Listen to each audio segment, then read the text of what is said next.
On January 6, 2021, the U.S. Congress suffered a great humiliation that has not been met in a century.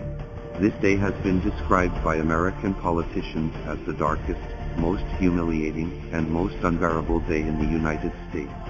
Although the farce of the thug occupying Capitol Hill has ended, the huge impact it has caused on American society and the wounds it has caused on American politics will not be healed in the short term.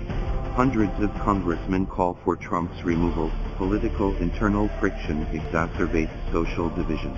Although Trump said in a speech, the new government will take office on time, which seems to herald the end of the controversy about the outcome of the presidential election after the congressional riot, the political polarization of the two parties, the widening of social differences, and the public's distrust of the government still cannot be resolved. Political internal friction is serious.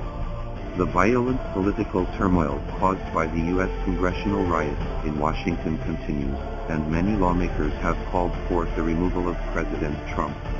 Senate Democratic leader Schumer, Speaker of the House of Representatives Pelosi, and many other Democrats, as well as some Republicans in Congress, the U.S. legal profession, and business people have called on Vice President Pence to invoke the 25th Amendment to the Constitution and immediately remove Trump. According to NBC News, more than 200 members of Congress have supported Trump's removal. Congressional riots sparked a wave of resignations from the White House, and the government fell apart. After the congressional incident, many senior White House officials and members of the Trump administration's cabinet resigned, and the government instantly fell apart. Transportation Minister Elaine Chao issued a statement on the 7th announcing her resignation, becoming the first cabinet member to resign.